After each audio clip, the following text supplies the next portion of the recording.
राष्ट्रव्यापी टीकाकरण अभियान के तहत अब तक 41 करोड़ 18 लाख लोगों ने लगवाए कोविड के टीके।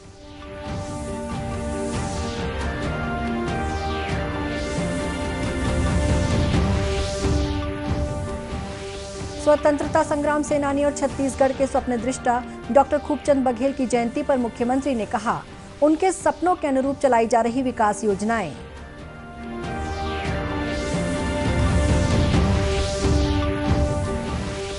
दुर्ग जिले में कोविड अनुकूल व्यवहार को प्रोत्साहन देने जिला प्रशासन ने शुरू किया रोको टोको अभियान।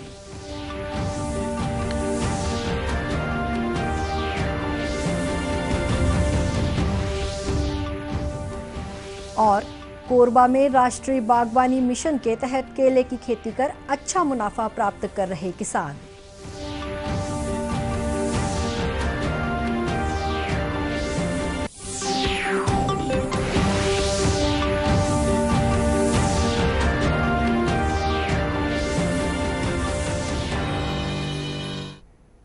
नमस्कार, आप देख रहे हैं दूरदर्शन समाचार। मैं हूं शुभ्रा भट्टाचार्य। अब समाचार विस्तार से। राष्ट्रव्यापी टीकाकरण अभियान के तहत अब तक 41 करोड़ 18 लाख कोविड टीके लगाए गए हैं। केंद्रीय स्वास्थ्य मंत्रालय ने कहा है कि संक्रमण से ठीक होने की दर 97.37% हो गई है। पिछले 24 घंटों में 45,000 मरीज स्वस्थ हुए हैं। कोविड संक्रमण से अब तक 3 करोड़ 3 लाख से अधिक लोग ठीक हो चुके हैं। पिछले 24 घंटों में 30,000 नए मरीजों में संक्रमण की पुष्टि हुई है। पिछले 125 दिनों में ये संख्या सबसे कम है। देश में कोविड मरीजों की कुल संख्या 4,06,130 रह गई है। स्वास्थ्य मंत्रालय ने कहा है कि सरकार ने अब तक राज्यों और केंद्र शासित प्रदेशों को 42 करोड़ 15 लाख से अधिक कोविड टीके उपलब्ध कराए हैं और 71,40,000 से अधिक टीके जल्द ही उपलब्ध कराए जाएंगे। वहीं प्रदेश में भी टीकाकरण अभियान सुचारू रूप से चलाया जा रहा है। कल की स्थिति में प्रदेश भर में कोविड संक्रमण के 316 नए मामले सामने आए हैं।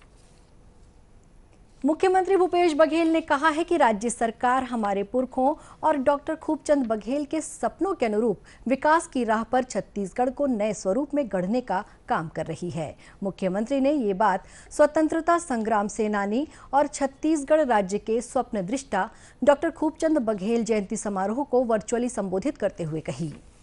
इस अवसर पर मुख्यमंत्री ने कहा कि डॉक्टर खूबचंद बघेल कुशल राजनीतिज्ञ के साथ साथ साहित्यकार, समाज सुधारक और स्वतंत्रता संग्राम सेनानी भी थे। उन्होंने कहा कि वे समाज में अन्याय, अत्याचार और शोषण के खिलाफ जीवन भर लड़ाई लड़ते रहे।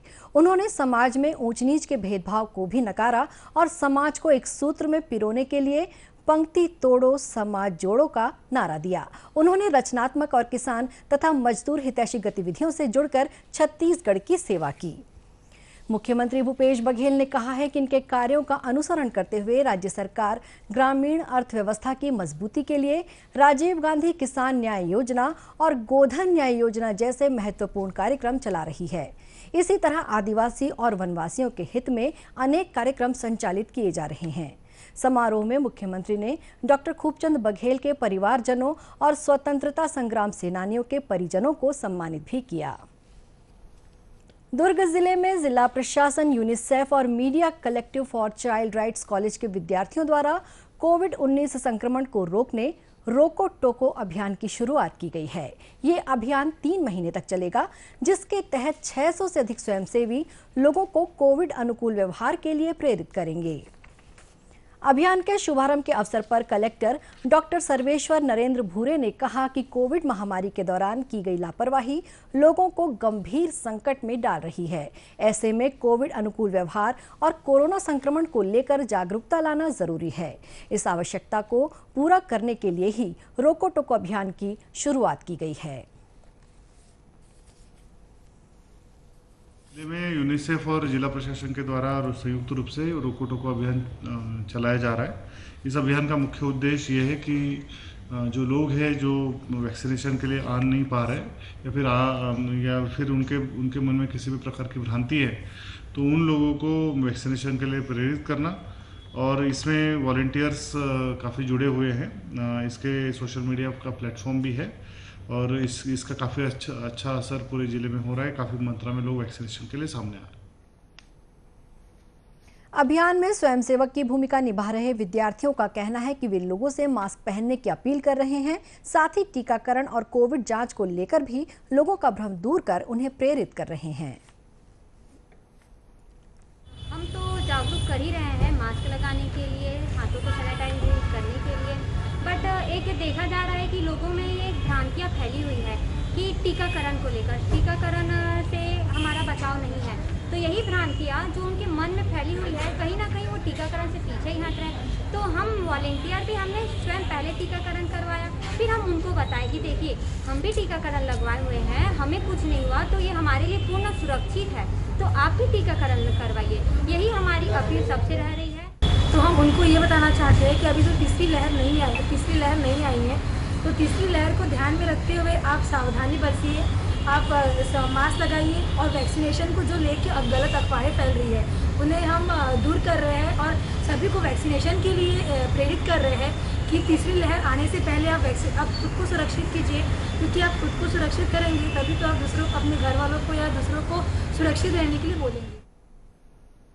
ये स्वयंसेवक सार्वजनिक स्थानों के अलावा बसों, ऑटो और ट्रेनों में सफर करने वाले लोगों को भी कोविड के प्रति जागरूकता लाने का प्रयास कर रहे हैं। केंद्र सरकार की राष्ट्रीय बागवानी मिशन प्रदेश में सफलतापूर्वक चलाई जा रही है। इसके तहत किसान उद्यानिकी फसलों की खेती कर अच्छा लाभ ले रहे हैं। कोरबा जिले में भी ये कार्यक्रम किसानों की आय बढ़ाने में काफी मदद कर रहा है। कोरबा के वनांचल स्थित कोरकोमा गांव में किसान केले की खेती कर रहे हैं। ऐसे ही एक किसान पद्मलाल पटेल ने बताया कि फौज से सेवानिवृत्त होने पर अपने गांव की 3 एकड़ जमीन पर खेती करने की तैयारी की, लेकिन जमीन टीकरा होने के कारण खेती करने में काफी मुश्किलें आ रही थीं। तब उद्यानिकी विभाग ने पद्मलाल को राष्ट्रीय बागवानी मिशन योजना के तहत केले की खेती करने की सलाह दी और प्रति एकड़ 1500 केले के पौधे दिए, जिससे वे आज 3 एकड़ में सालाना 3 लाख रुपए कमा रहे हैं।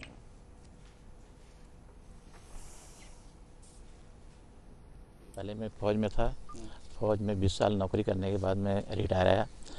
ये मेरा ज़मीन था, पूरा टिकरा था, तो मैंने इसके बारे में जाके जानकारी लिया बागवानी मिशन से।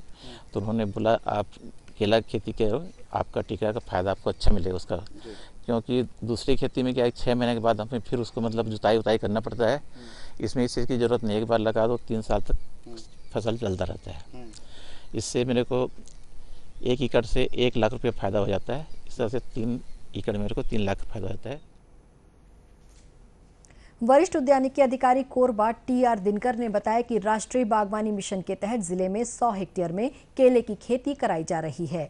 उन्होंने बताया कि मिशन के तहत जिले के 150 से अधिक किसानों को प्रति हेक्टेयर 50,000 रुपए खेती और कीटनाशक के लिए दिए जाते हैं। मिशन योजना के तहत किसानों को हम लोग विभागीय योजना से, उद्यानिकी विभाग की योजना से प्रति वर्ष 50,000 रुपया प्रति 1 हेक्टेयर के लिए लाभान्वित करते हैं, जिसमें पहले साल में 37,500 रुपये के पौधे देते हैं और दूसरे साल में जब ये पौधा जीवित रहता है, इनका खेती करते हैं, उसको फिर इनपुट के रूप में और खाद दवाई के रूप में प्रदाय किया जाता है। तो हम लोगों ने 100 हेक्टेयर के लिए लगभग 150 किसानों को लाभान्वित किया था, जो अभी पूरे ज़िले में केला खेती कर बढ़िया लाभ अर्जित कर रहे हैं। गौरतलब है कि मिशन से जुड़कर यहां के किसान न सिर्फ अच्छा मुनाफा कमा रहे हैं, बल्कि जिले में केले का प्रचुर उत्पादन भी हो रहा है। जापान में रह रहे भारतीयों में ओलंपिक खेलों में भारत के प्रदर्शन को लेकर काफी उत्साह है। उन्होंने भारतीय एथलीटों को शुभकामनाएं दी हैं और उम्मीद जताई है कि भारतीय खिलाड़ी इन खेलों में शानदार प्रदर्शन करेंगे। बीच आखिरकार टोक्यो तैयार है दुनिया के सबसे बड़े महाकुंभ ओलंपिक की शुरुआत करने को। हमेशा की तरह इस बार भी भारत के एथलीटों को ओलंपिक में अच्छे प्रदर्शन की उम्मीद है और इस बार तो भारत का सबसे बड़ा दल ओलंपिक में भाग भी ले रहा है।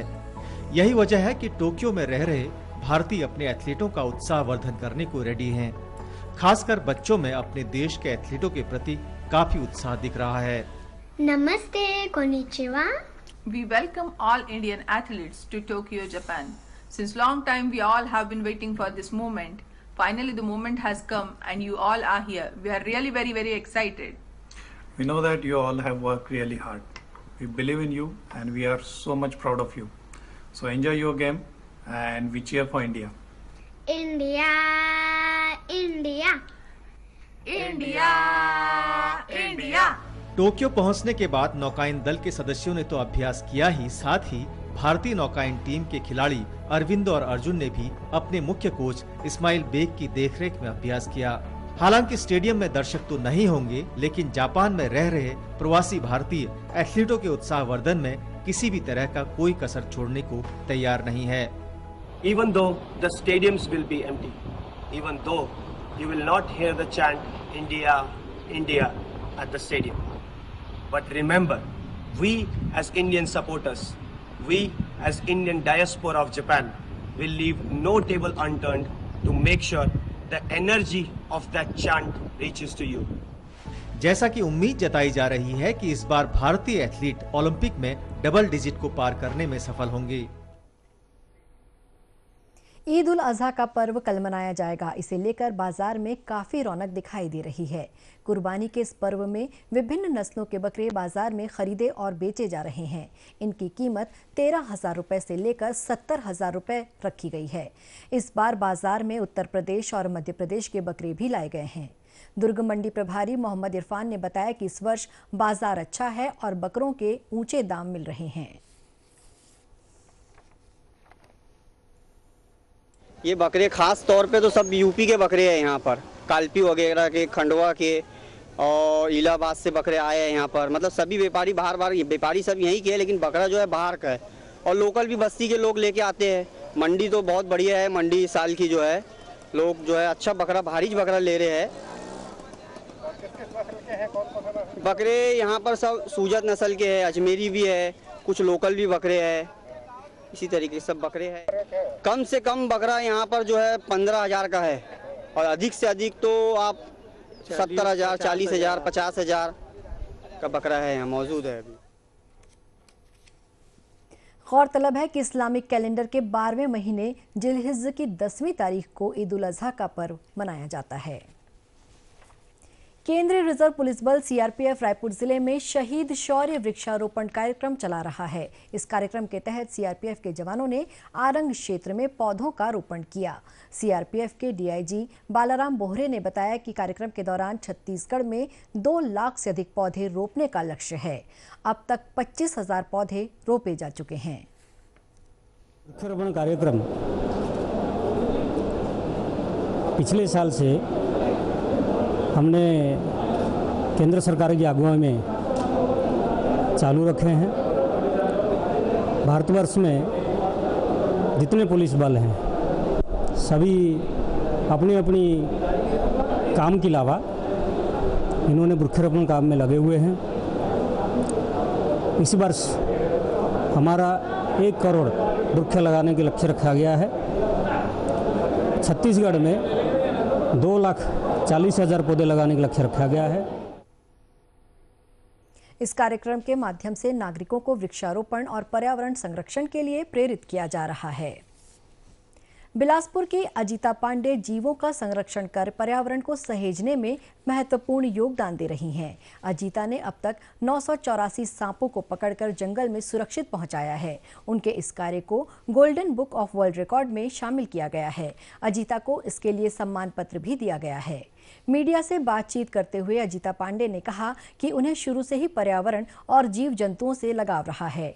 उन्होंने बताया कि प्रदेश की कुछ प्रजातियों को छोड़कर अधिकतर सांप विषहीन होते हैं, लेकिन भयवश लोग उन्हें नुकसान पहुंचाते हैं। अजीता ने कहा कि ऐसे ही सांपों को बचाकर उन्हें जंगल में छोड़ने का काम वे करती हैं।